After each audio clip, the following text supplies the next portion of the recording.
Welcome to the Tournament Center here at Pro Tour Battle for Zendikar. Brian David Marshall here with R&D member Ian Duke, and it is Hall of Fame weekend. We watched William Jensen draft. Now we're going to watch Hall of Famer Brian Kibler draft. What do you expect from Brian Kibler in a draft format like this? Well, we know Brian Kibler is a player who loves big creatures, green creatures especially, so I expect him to maybe be a beatdown kind of a deck. But yeah, we'll see what comes out of it. All right, well, let's take a look at the draft by Brian Kibler as he opens up his first pack. And, all right, well, so we talked about the idea that, there we go. There you get a look at the table. There you get a look at Brian Kibler as he flips through this first pack. And then what's jumping out at you here? First thing I see is the outnumber. This is a comment I think players have been particularly impressed with as they play with the format more and more, just a 1-mana removal spell. The idea you get to play 2 spells on one turn with it. 2 spells in one turn is huge, so yeah. Big. Cinderglade shifted to the front of the pack there for him. Yeah, it's a Druid Beastmaster, not something you're looking to pick up early. Cloud Manta is solid, but again, not something you're super excited to first pick. This looks like a fairly weak pack overall, but I think Outnumber is probably the strongest card, most players would agree. And yeah, it looks like that's what he picks. Are you disappointed to not open a rare when you open a Battle for Zendikar pack? I think so. I think there are quite a few rares and uncommons that stack up above the top commons, but even so, Outnumber being one of the top commons, you're not too disappointed. Okay. So there's a Kozilek So Evolving Sentinel. Wilds I saw. Was that an Ulamog's Nullifier that went by? Mm-hmm. Ooh, Turn Against. Turn Against, that's quite appealing there.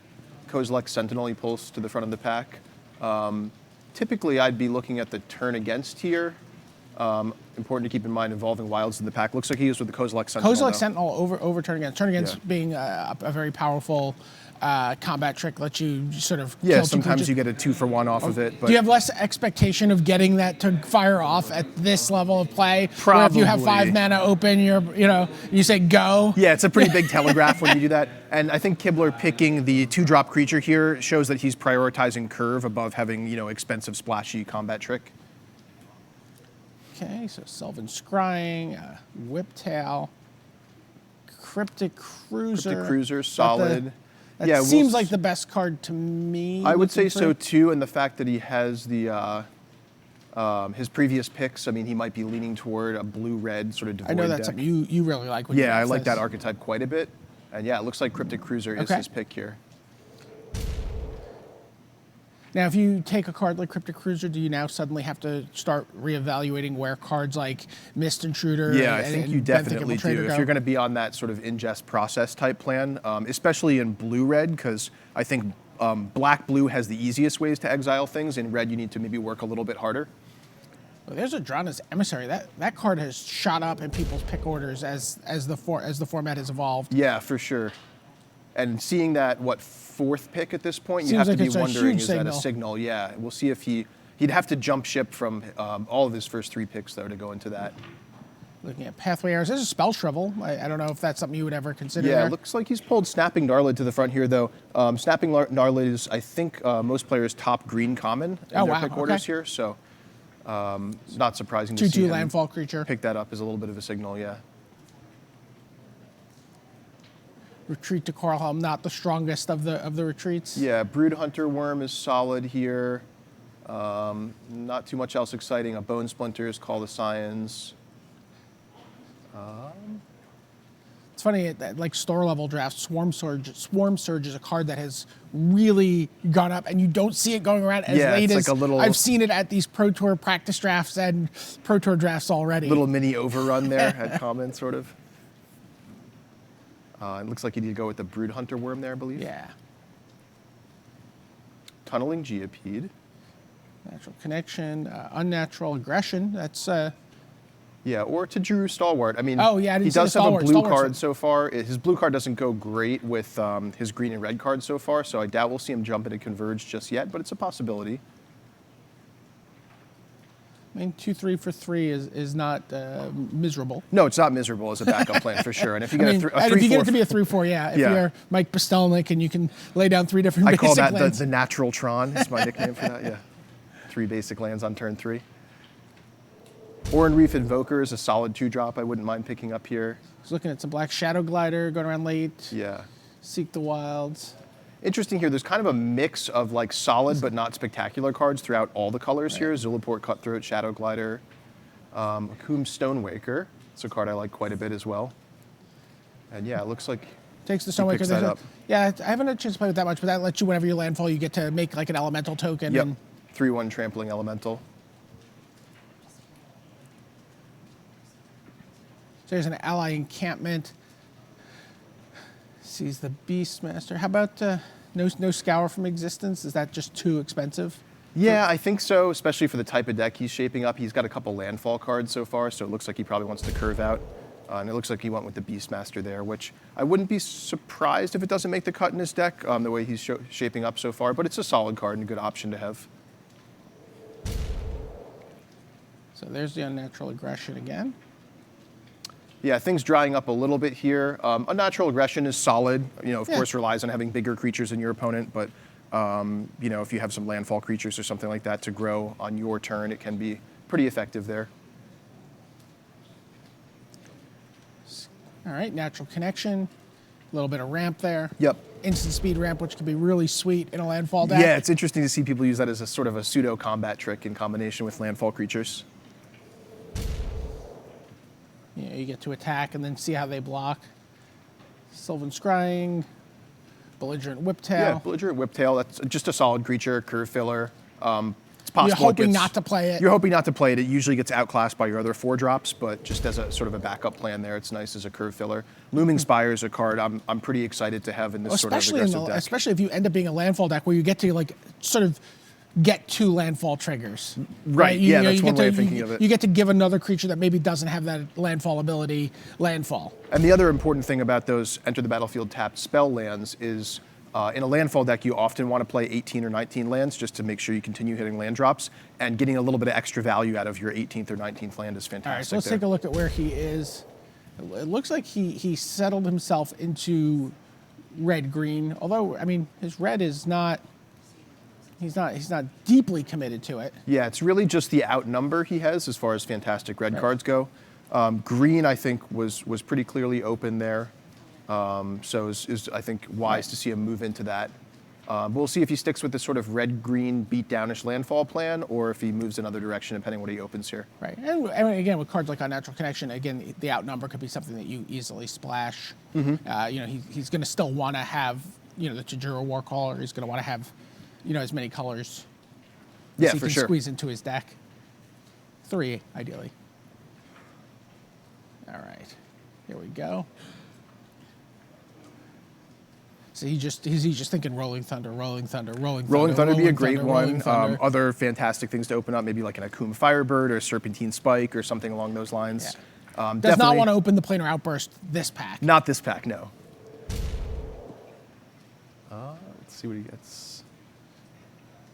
Looks like an Akum Hellkite there. Wow, okay. So that's quite the landfall dragon for card. the Dragonmaster. Yeah. Another outnumber. And there's, Akum Hellkite has got to be on that. I don't imagine that there are any commons or uncommons that are going to be ahead of I that. doubt it. Unless you have like a really strange curve going on, I think you're super happy to see that. And I think it's a great fit for Brian's deck at this point. So in the draft. every time he landfalls, he can do 1 damage to a creature or player, and if it's a mountain, he gets to do 2. Yeah, it's part of this new cycle of rares that care about what kind of land entered with landfall. It's pretty cool.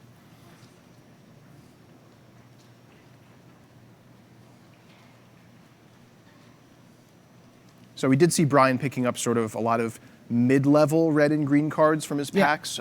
So that could lead to him being rewarded in pack 2 as he sort of cut things off. Wow. Didn't you just mention a Serpentine Spike? Yeah. Wow. That's pretty awesome. It's a little bit on the expensive side, but it's just so powerful. I mean, I that think seems like an expensive. I mean, we saw him take, you know, a 2-drop over a 5 casting cost spell earlier in the draft, but you know, that's just too good to. It's too good to pass up for sure. Just double checking what he's passing there, what might come back around, what green cards might make it all the way around the table back to him. Yeah, we've heard a little bit of whispers of green maybe being underdrafted at the Pro Tour level so far. So You know, we'll see. Brian could be reaping the rewards of that if he's one of the ones that was I eager mean, to jump into it. Again, I mean, we hear it a lot. You hear, you know, people always have some color that they have, you know, think is the weakest, and green has not been looked upon very favorably from the people we've talked to. Yeah, but that means you can look at it as an opportunity. So I see actually two landfall speaking cards. of opportunities, Scythe Leopard and Valakut Predator. Yeah. Is that right? Both those cards fantastic. You know, Scythe Leopard just functioning as like a 2/2 1-drop, and Valakut Predator. Do you like just Scythe beating Leopard down for 4. in limited? It feels like there's so much toughness that it's really hard to get it through. It can be hard to get it over the blockers early in the game, but it just fits the curve so nicely. A 1-drop is so irreplaceable. I'm happy to pick them up and play them for sure. Yeah, you took Valakut Predator there, though? I agree with that, though. I like the Predator sort of as the default pick there, but would still be happy with the Scythe Leopard.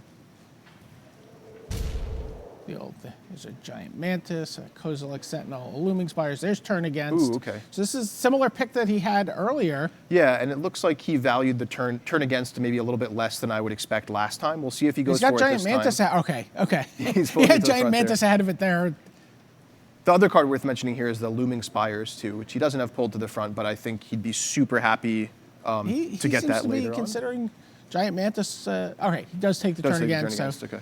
You know, we older players refer to it as the Rave Command of the set. Exactly. It can be tough in these sort of beatdown type decks to leave up 5 mana, and Turn Against is a card that's often better on defense than on offense. Wow, that's a late Forerunner of Slaughter.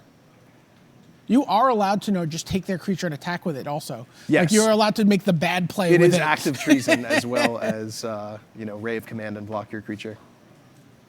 This pack not super exciting. Yeah, not excited to pass a Forerunner of Slaughter and take a, Goes to the Giant Mantis, is that? Yeah, it goes with the Giant Mantis. I thought he was going to take down. He looked like he was going to go with the Natural Connection, but. Yeah, I mean, he already has one. How many of those are you really going to play? Probably one maximum. And Giant Mantis is just good against, defense against flyers. Processor Assault, another Valakut Predator, a Bring to Light. Yeah, the Valakut Predator I'd be really happy to see here. He doesn't really have any... He can't Processor Assault. No like that card's ammunition for that. fantastic if you have like the blue-red deck that you were talking about. Totally agree, but that's not what we got here. Okay, another Valakut Predator. So we're getting a nice little landfall thing going on here. Yeah, and the great thing about these landfall creatures is the more of them you have, sort of the more focused in your deck becomes, and you really have a game plan of like, okay, I'm going to play 18 or 19 lands, play lands every turn, and just crush my opponent. Tunneling Geopede would be a nice pickup here. Gives your deck a little bit of reach.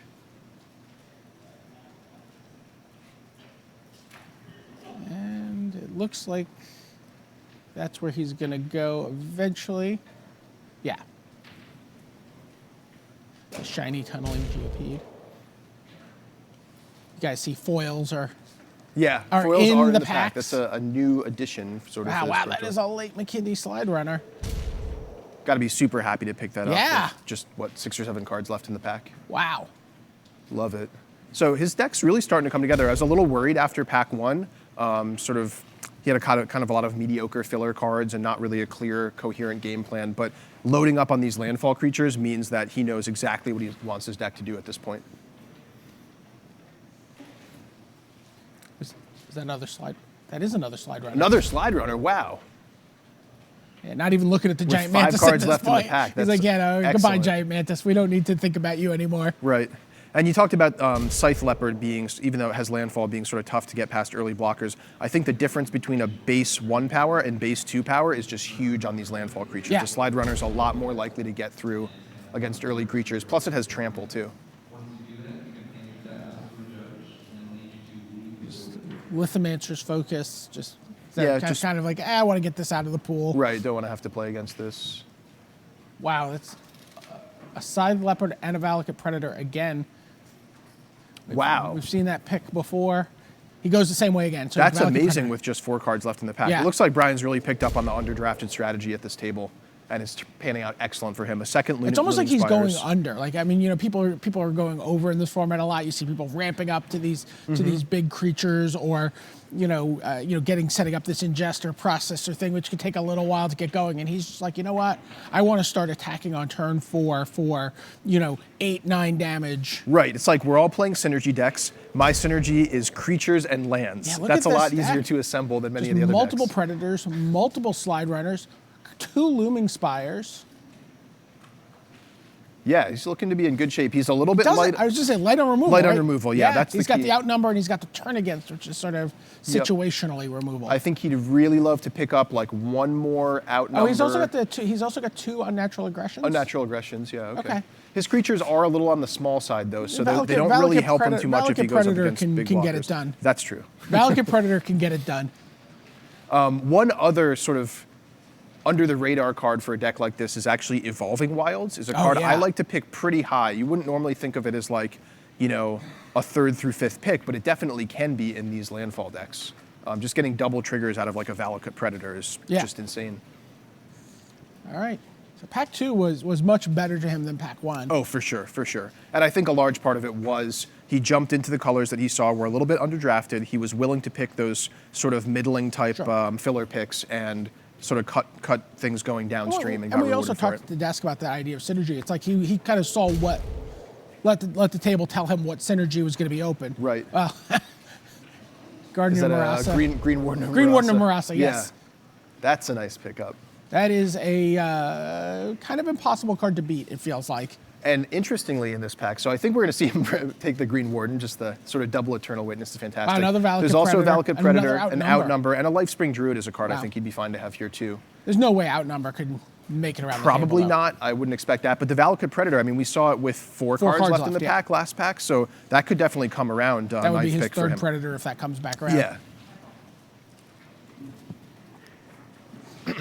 When you're doing a landfall deck, what's the number of landfall creatures you want to have in a Really deck? any number, I think. All of them are pretty good in the strategy, and the more you have, the more worth it is to play an extra land or 2 or Evolving Wilds or something along those lines. Plated Crusher. Ooh, a Grove Rumbler. That's a nice pickup here. Sort of the multicolor uncommon designed for this strategy. Well, And I don't think he's going all the way up to Plated Crusher. I mean, he's already got a 7. Yeah, in the Serpentine Spike, Yeah. and then he's got the Green Warden and the Akum Hellkite as Right. well. Oh, yeah. He's got two a 6 a drops. pretty big So he's top end of his basically got his top end already taken care Yeah. of, I think, and he just wants to fill things out with like efficient removal spells and more landfall creatures. curve. And 19 or 20 lands. Yeah.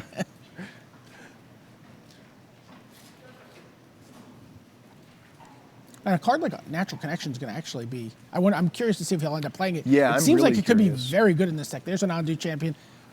There's a Valakut Invoker. So Valakut Invoker is a card I really love in this strategy because it comes down on turn 3, it's nice for your curve, and since you're probably playing extra lands to get Yeah. your landfall triggers, it gives you something to do with that late game Same mana. thing with Arden Reef Invoker. Yeah. In this deck. You know, where you get to 8 mana, you're like, okay, you feel a little flooded sometimes. Your opponent deals with some stuff, and then you have 1 creature left. You know, you get it to be that you can actually take over the board. Yep. I mean, lightning bolt every turn is no joke, that's for sure. And having a 3-drop that your opponent, you know, is forced to answer at some point in the game is just great as far as putting pressure on their game plan. Wow. Touch of the Touch of Void, the Void. Territorial Baloth. Is that a Slide Runner in there? Yep. So I expect we'll see him How many cards take- are in that pack? Can he get the Slide Runner That's back? a good question. I want to say there were 12 left there, so it's possible it comes back around with like 4 cards left in the pack or something. That would be insane. But we did see him take Touch of the Void there. Again, he's a little bit light on Yeah, removal, yeah, he especially has to prioritize that here. unconditional removal, which Yeah. is really what he needs here.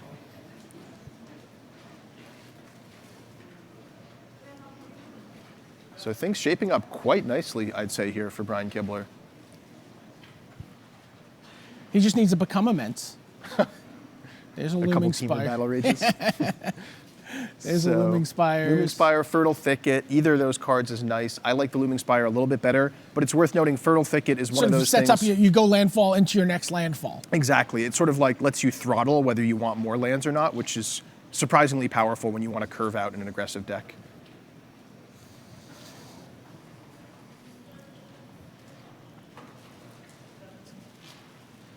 Getting past cards by Oliver Pollock Rothman there. William Jensen, who also got watched during this. Wow, there's Scythe Leopard. Is 2 seats to his right. 2 seats to his right. Okay. Looks like Scythe Leopard is probably the pick here, unless Kibler decides he really doesn't like it, wants to take a plummet for the sideboard. I think is also Yeah, totally reasonable. Sure. Looks like he does go with the Scythe Leopard. Late Catacomb Sifter just going around. Yeah, guess nobody in that color combination. I know the green-black deck was very popular at the 2 GPs last weekend. Yeah, I like it quite a bit. You get some Scions and Bone Splinters. Retreat to Valakut and McKindy Slide Runner.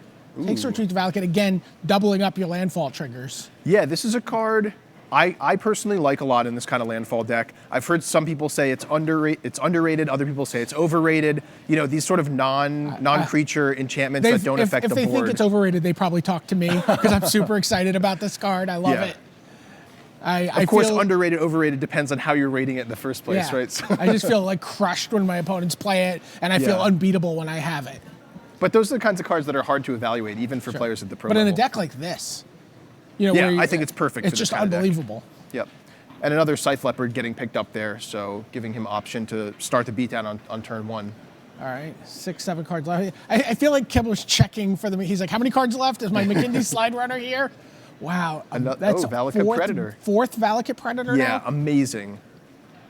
That's the one from his opening pack, I believe, right? Yeah. Yeah. So awesome to see that come around. It's not the outnumber, but you're still happy. That seemed unlikely. So 5 cards left in the pack. Okay.